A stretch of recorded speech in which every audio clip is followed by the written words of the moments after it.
ये सरकार ने करोड़ों रुपए तो खर्च कर दिए कि वो वोट डले, परसेंटेज वोटों की बढ़े।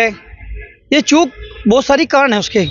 थोड़ा बहुत तो देखो सभी नाराज होते हैं, उसमें कोई ऐसी बात नहीं है। वो तो सभी को संतुष्ट किया भी नहीं जा सकता है और ये तो चलता ही रहता है चुनाव में, कभी कोई नाराज कभी कोई नाराज। पर ये है कि देखते हैं। और किस चीज को वोट देगा वे? आदमी सोचता है कि मैं आज, पहले क्या चलता था, क्रेज चला था, दो योजना पहले क्रेज चला था।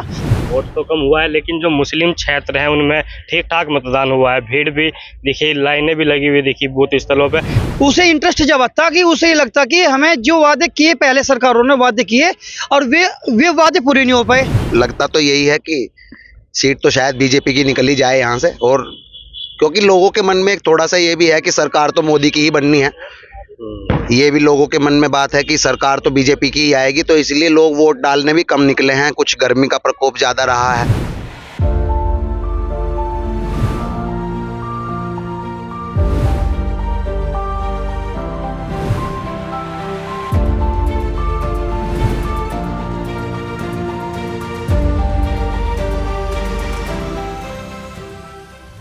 मुजफ्फरनगर में लोकसभा का पहले चरण में चुनाव हो चुका है और मुजफ्फरनगर सहित 8 सीटों पर पश्चिमी उत्तर प्रदेश की लोकसभा चुनाव हुआ है। लेकिन इस दौरान एक विशेष बात देखने को मिली है कि वोट परसेंटेज बहुत कम रहा है और लोकसभा चुनावों के बाद भी जो मतदाता है वह किसी तरह की कोई चर्चा करते हुए नजर नहीं आ रहे हैं। लोकतंत्र का महापर्व माने जाने वाले लोकसभा चुनाव की चर्चा न होना एक तरह से मतदाताओं में निराशा झलकाता है। अब इसको देखते हैं।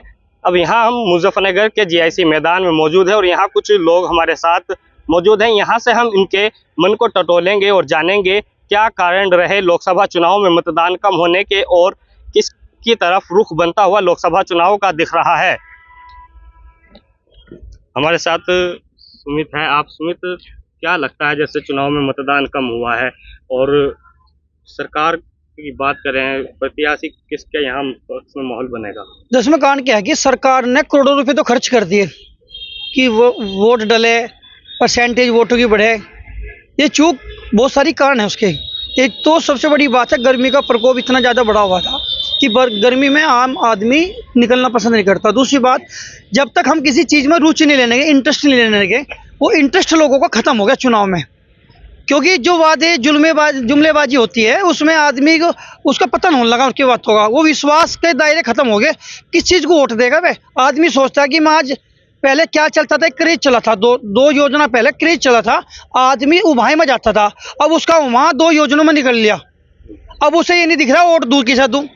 दूसरी बात, गर्मी का प्रकोप की वजह से आम ग्रामीण क्षेत्र में तो लोग इसलिए नहीं निकले क्योंकि गेहूं की कटाई चल रही और मिल का सीजन ऑफ होने जा रहा। उसे गन्ना भी डालना और उसे गेहूं भी कटवाने, तो उसने रुचि नहीं लेना पसंद करा। उसे इंटरेस्ट जब आता कि उसे ये लगता कि हमें जो वादे किए, पहले सरकारों ने वादे किए और वे वादे पूरे नहीं हो पाए, तो उनका मन हताश हो गया। उन्होंने सोचा कि भाई क्यों खाना बिना बात के वोट देगा वे। लेकिन वोट देना बहुत जरूरी है, अपना अधिकार आदमी का वोट देना है, स्वतंत्र है, उसे देना चाहिए। तो वोट देके भी तो उसकी नाराजगी करना चाहते हैं। लेकिन एक जो ग्रामीण क्षेत्र में तो आदमी का रीजन, मैंने आपको कृषि भूमि का जो मैंने आज गेहूं की कटाई और गन्ने की छिलाई का एंड सीजन जो चल रहा था, रही शहरी क्षेत्र में लोगों का मत क्या है, जिन लोगों ने इंटरेस्ट, यहाँ जनपद मुजफ्फरनगर की सीट पे 2 चेहरे जाट थे। अगर उसमें से चेहरा जाट एक होता तो लोग इंटरेस्ट लेते, उसका भी एक बड़ा फैक्टर है। वो मैं आपको पूरी खोलकर नहीं बता सकता, बहुत सारी चीजें होती है। वो जो वोटर है वो डरता है कि आज तुझे इसने देख लिया, वोट उस पटना से गिरता हुआ तो दूसरा नाराज जाहिर करेगा। तो वे अपने बचाव के लिए शुक्रवार शनिवार इतवार की छुट्टी थी, वे अपने बच्चों को लेकर टूर पर निकल लिए, ठंडे माहौल के लिए, यहाँ गर्मी से बचने के लिए। की तरफ भी जाने की बजाय उन्होंने वोट ही नहीं किया। वोट ने इसलिए बचना चाहा कि 2 जाट नेता मुजफ्फरनगर में लड़ रहे थे कि ये ऐसे, उन्हें डर भी था कि ठीक अगर इसकी करूँ तो ये बुरा मान जाएगा, इसकी करूँ तो ये बुरा मान जाएगा। उन्हें सोचा था तो मैं एक काम करो, अपना हनीमून अपने बच्चों को ठंड में ले चलो, अच्छा जी, अपना वहाँ से इंजॉय करेंगे, बच्चे खेलने कूदेंगे। अच्छा, वो अपना छुट्टी का दिन स्पेंड करना अच्छा उचित समझा। और भी लोग साथ हैं। आपका क्या नाम होगा? रविंद्र कुमार। रविंद्र जी, क्या लगता है जो वोट परसेंटेज कम हुआ है और मुजफ्फरनगर की बात करें तो किसके पक्ष में यहाँ माहौल बन रहा है? माहौल का तो पता नहीं, पर गर्मी की वजह से वोटिंग कम हुआ, लोगों ने इंटरेस्ट नहीं लिया। कुछ काम ज्यादा है करने की कटाई है, बुआई है, उधर गेहूं कटाई है, तो ये काम की वजह से 10% वोट कम हुआ है। कम हुआ है। हाँ, इंटरेस्ट कुछ गर्मी में निकला नहीं आदमी वह घर से बाहर, कुछ छुट्टी पे चले गए जो सरकारी थे। तो माहौल भी अभी किसी के पक्ष में बनता हुआ नजर नहीं आ रहा है। माहौल चुनाव होने का के तो बाद अभी भी पता नहीं। चर्चा हाँ, पता उस नहीं हिसाब चल से चर्चा नहीं है जैसे हाँ। चुनाव की चर्चा होती है। हाँ, ऐसा नहीं है। क्या लगता है इस बात में? बस लगता तो बाद में पता लगेगा, ये तो अभी तो कुछ पता 4 नहीं। जून तक। हाँ, आपका क्या नाम है? शशि। शशि जी, क्या लगता है आपको किसकी सरकार बनेगी और मुजफ्फरनगर से कौन सांसद चुना जाएगा? पता नहीं भैया, ये सुन रहे कि दोनों की टक्कर बराबर चल रही। टक्कर है बराबर। हाँ जी। तीसरे भी थे दारा सिंह प्रजापति, उनसे त्रिकोणीय। वो उनका तो वे तो बीच में वोट काटने वाले, उसके लिए सकना चाहिए। उसकी नहीं, टक्कर तो दो की है। टक्कर दो की है। हाँ। और भी लोग हमारे साथ मौजूद हैं यहाँ पर।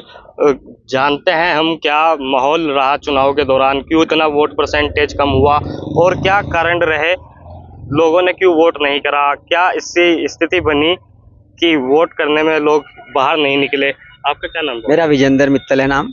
मित्तल साहब, मुजफ्फरनगर से हैं आप? हाँ, यहीं लोकल से। क्या कारण रहे इस बार लोग जो वोट नहीं कर पाए? भाई कारण तो मेन ये एक तो कुछ तो गर्मी की वजह से आदमी नहीं निकला। दूसरी बात, जैसे भाई साहब ने बताया कि भाई बच्चों को लेके अपना बाहर चले गए, 3 दिन की छुट्टी हो गई। मेन कारण तो यही रहा। और दूसरी बात, आदमी के दिमाग में दहशत भी थी कि इसे वोट करें या इसे करें। इसको कर दिया तो यो हमारे पीछे पड़ेगा, इसे कर दिया तो यो हमारे पीछे पड़ेगा। मेन दूसरा कारण ये भी है कि जैसे भाई 3 कैंडिडेट थे यहाँ, भाई साहब ने बताया 2 जाट लड़ रहे थे, तो यहाँ पे जो जीतने का जिसका मेरा चांस, जो मेरे आइडिया है, जीतेगा यहाँ संजीव बालियान ही। 100%। 100%। बात इस बार चुनाव में अलग देखने को मिले। चुनाव हो चुका है पहले चरण का, दूसरे चरण का चुनाव भी कुछ ही दिनों में होगा, लेकिन उसके बाद भी जो देश का एक बड़ा चुनाव है, लोकतंत्र का पर्व है, उसकी कोई चर्चा क्षेत्र में नहीं चर्चा है, भी नहीं है। क्या चर्चा वोटर्स में है? वोटर चुप है, साइलेंट है इस बार वोटर। वो अपना जो वोट है वो चुपचाप डाल रहा है, वो किसी को बता के वोट नहीं डाल रहा है, वो छक लिया बस। अब तो ये है कि हाँ। आपका क्या नाम है? मेरा संदीप मित्तल जी। संदीप जी, क्या लगता है मुजफ्फरनगर में कौन किसका पक्ष में माहौल बन रहा है? नहीं, पक्ष में माहौल तो देखो अभी कह नहीं सकते, पर यह मतलब लगता तो यही है कि सीट तो शायद बीजेपी की निकली जाए यहाँ से। और क्योंकि लोगों के मन में एक थोड़ा सा ये भी है कि सरकार तो मोदी की ही बननी है, ये भी लोगों के मन में बात है कि सरकार तो बीजेपी की ही आएगी, तो इसलिए लोग वोट डालने भी कम निकले हैं। कुछ गर्मी का प्रकोप ज्यादा रहा है। वोट तो कम हुआ है, लेकिन जो मुस्लिम क्षेत्र हैं उनमें ठीक ठाक मतदान हुआ है। भीड़ भी दिखी, लाइनें भी लगी हुई दिखी बूथ स्थलों पे। लेकिन जो शहरी क्षेत्र हैं, बीजेपी वाले प्रभावित क्षेत्र हैं, वहाँ वोट परसेंटेज कम हुआ है। कुछ एक ठाकुर राजपूत समाज की जो नाराजगी थी, उन्होंने भी अपनी नाराजगी पूरी दिखाई चुनाव के दौरान, देखने को मिला। हाँ, ये नहीं, उन्होंने वोट डाली है। और ये है कि थोड़ा बहुत तो देखो सभी नाराज होते हैं, उसमें कोई ऐसी बात नहीं है। वो तो सभी को संतुष्ट किया भी नहीं जा सकता है, और ये तो चलता ही रहता है चुनाव में, कभी कोई नाराज कभी कोई नाराज। पर ये है कि देखते हैं और बस। फिलहाल जो माहौल है वह संजीव बालियान के समर्थन पक्ष में यहाँ बनता दिखाई दे रहा है। नहीं, हमें तो ऐसा ही लगता है, बाकी तो देखो सबकी अपनी अपनी राय है, पर हमें तो ऐसा ही लगता है कि शायद सीट तो यह संजीव बालियान की ही 4 जून को पता लग जाएगा। वैसे उम्मीद यही है, हम तो यही करते हैं कि शायद संजीव बालियान यहाँ से जो है सांसद चुने जाए।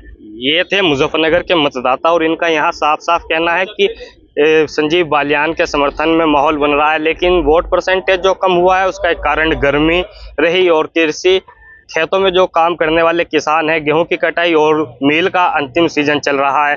या मुजफ्फरनगर में पिछले 2019 के चुनाव में से 10% सापेक्ष मतदान कम हुआ है। मुजफ्फरनगर की लोकसभा सीट पर 18 लाख मतदाता हैं, जिनमें से करीब 1,80,000 मतदाताओं ने वोट नहीं किया है इस बार। अब देखना होगा, यह तो भविष्य के गर्भ में छुपा है, मुजफ्फरनगर में कौन सांसद बनेगा और यहाँ से ही होकर दिल्ली का रास्ता निकलता है। मुजफ्फरनगर से श्री न्यूज़ के लिए इफ्तिखार अब्बासी की रिपोर्ट।